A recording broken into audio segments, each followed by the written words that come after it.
Hello guys, and we're here today with another very awesome deck profile. We have here some Majespecters, and yeah, I did not realize how much I was reliant on DevPro until it went down recently.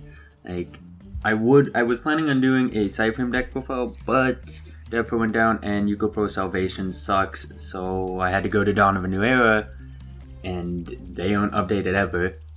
Like their Cyframes, and these are all the Cyframes they have. So I am just here with a Majespecter deck profile because they will be coming out in November, I do believe.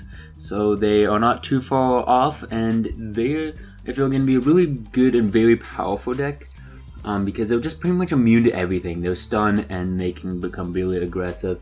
So let's just go right in. Unicorn, in this build, I don't like the Pendulum Magician build because first of all, I feel like it has a worse matchup against Gradles, and now you're giving them something to steal, while this deck has nothing Gradles can take except for an extra deck monster or Luster Pendulum. And so, yeah, this build with just pure Majespecters I feel is better. It's just more stun based. It's your opponent can't play, and then if your opponent can't play, you win by default. Unicorn, you can tribute summon him, and then he's compulsed. You bounce a Pendulum monster, and you can then bounce a card on your opponent's side of the field to the hand. Luster Pendulum, he's the scale we want to have. He can destroy one of the other Pendulum in the other scale and then add another copy of that card to your hand. So it's really great to just do things with. So if you want to get like an extra monster, it's really great just to do that, just more searches. One of the combos that I like to do with him is get Luster Pendulum, then put like Cat or Fox in there, destroy it, search it out, then place that other one there, and now I can Pendulum summon that Fox and get off that search. So he's really good, and he allows us to make Ignite Prominence, the Blasting Draco Slayer, who is just amazing. 2 Crow because we only have 2 Cyclone, and if we don't have access to Luster Pendulum, the Draco Slayer, then this guy is going to be our other scale 5. And then 3 Raccoon, you only need 1 of each of these because you can only get off their effects once per turn, so having Pendulum summon 2 of them only helps for either having more targets for your back row or just XZ summoning. So he will search out another Majespecter monster, including himself, and then Cat, during the end phase, will search out any Majespecter card. So it's really, really powerful. And then we're running 2 Terraforming for our 6 field spells. They don't really conflict too much. Like Chicken Game, it just all helps. Like they're always good. Because if you have Chicken Game, like it's really good and strong slow decks. Like the slower the deck you're playing, the better Chicken Game is. I know Chicken Game was used in FTKs, but like you can go plus off of it over the multiple turns. So if you have Chicken Game out and you don't see the other field spell, you can just keep on getting that draw 1 every turn, and that you just go insanely plus. And if you end up seeing this and you can get off those searches, hit every monster, have a whole bunch of back row, have a whole bunch of monsters out, have your scale so they don't hurt. And even if you see both of them, like what I'll do is I'll search first, then go for Chicken Game. And then if I draw into another Majestic Pegasus, then next turn I'll just use Majestic Pegasus again. Because like literally this card clogs. Like if you draw into 2 of these, they're dead, but if you draw into 2 of these, they're alive. So it just helps just being able to replace, and then now you can.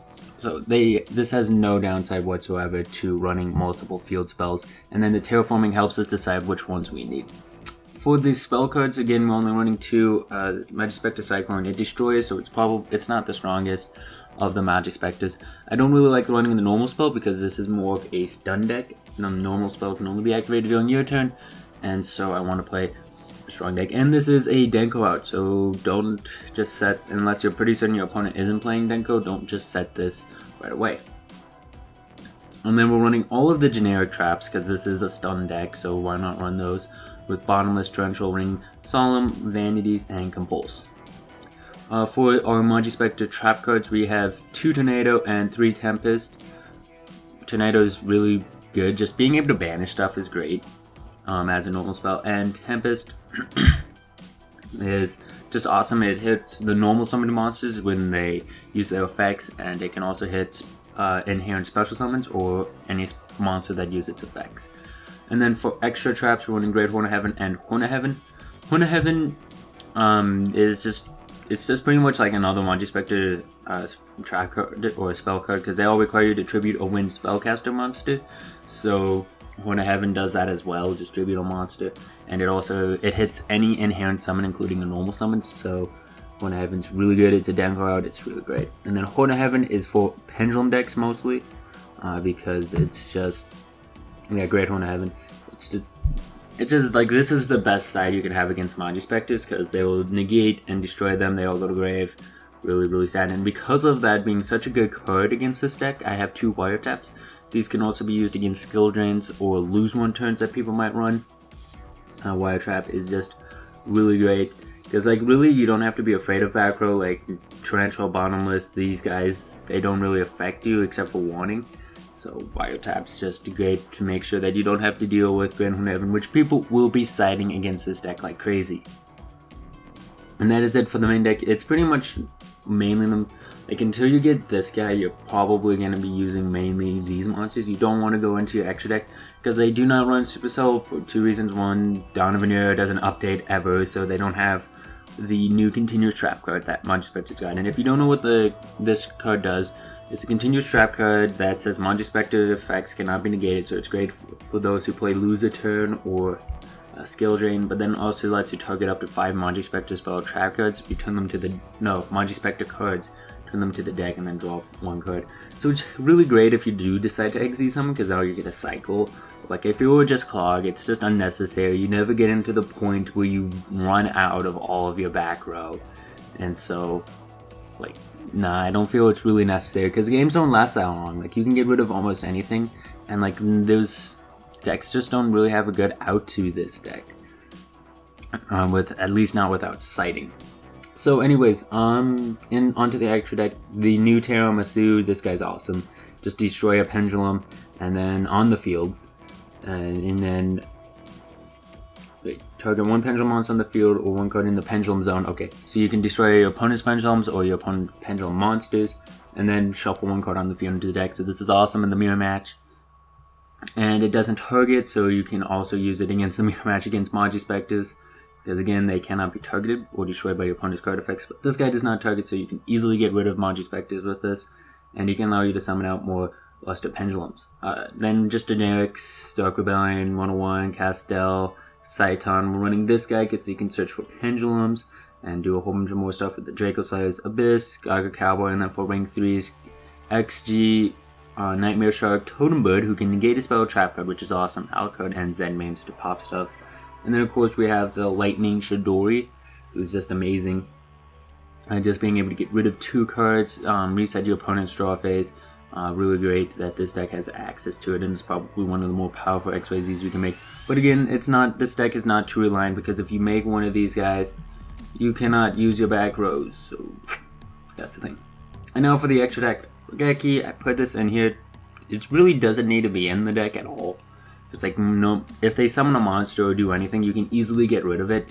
And like, you can just summon Crow and then do this, but it wouldn't be too awful. But it definitely, if you're afraid of bad hands, because bad hands can happen easily, and I'll explain those later, then don't be afraid of that. Denko out against other pendulums. You don't want to deal with Fairy Wind destroying your own chicken games and field spells, so I run Spell Shining Arrow for those. Mind Crush for the mirror match and against pretty much any other thing. Lightning Imprison Meal, Shadow Imprison Meal, and Soul Drain for those graveyard reliant decks. And then Great Horn of Heaven for pendulums, and more wiretaps for game 2 if we're afraid of Great Horn of Heaven. And now this deck can easily open up with bad hands, guys, because the trap cards all require you to have a Majespecter, well, not necessarily a Majespecter, but a Wind Spellcaster type monster. And if you don't open up with a lot of them, like, it's better to open up with a lot of monsters than with a lot of traps, which kind of sucks. Because like, if you open up with 3 of these, like 3 of these cards in any combination, and then this and only 1 of these guys, then they're dead. They're dead. You can only get off 1, and which one do you get off is the question. So it can be really annoying. That's why we do have these staple trap cards in this deck, because so that way you have at least 1 other thing, And it's also why Chicken Game is there, because it requires you to have 2 cards, and Chicken Game can get you 2 cards, and 1 during your normal draw, and then you can draw again. And then, of course, if we have this guy, then he'll just search us everything. So it can be a little bit difficult, especially if you don't open up with your scales, but normally I'll just try to get Raccoon as soon as possible, which can be hard. Like, it depends if I have the field spell or not. And then I'll just use Raccoon and Cat until I can get multiple, draw into multiple of these skins, or maybe into a Luster Pendulum. So hopefully you guys enjoyed this deck profile. This deck will be coming out very soon. It is a very powerful, really strong deck. I really want to build this deck. It's like, I love playing Trap Tricks, and now this deck is just pretty much another back row dot deck, another stun deck, and it's just really, really fun to play. And I don't think this deck will have at all any trouble with Psyframes, because you can just negate the Psyframe monsters with Tempest, and they can't chain to counter traps.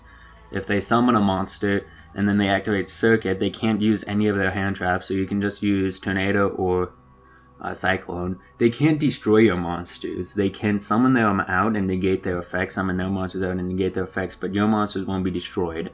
So like, this deck has way more advantage than theirs does. And like, it can just, Great Horn Heaven won't work because they're summoning, Synchro summoning through a card effect, but it is definitely, this deck will have the advantage, I feel. And you could, they're all light monsters, so you could side in, oh no, it's only on the field or in the grave. Oh well. It could stop them from using what's-his-face's effect. Like, if they make the level 7, then the level 7, like, they just shot themselves in the foot. Because now they can't, because they can't banish any of your monsters. The level 7 Psyframe Synchro requires to target, I believe. These guys can't be targeted, so now they can't get rid of their monster. And if they make level 8, well, then it's kind of sad, but you get the card back, so as long as you can set your hand real quick, then everything should be good. But anyways, that is it for the deck profile. Hope you guys enjoyed this deck. Again, it's going to be really powerful. I don't think a lot of things are going to have outs to it, or be able to do a lot to it. This deck is just going to be really powerful. It's probably going to be one of the better decks this moment. Although Cosmos are pretty strong against this deck. Cosmos, because they can just bounce around with the traps and stuff. Like, besides Tempest, they can easily get around anything just by using their effects. So Cosmos definitely have a really good matchup against this deck. So hopefully you guys enjoyed this deck. Don't forget to leave a like, comment, and subscribe. See you guys later.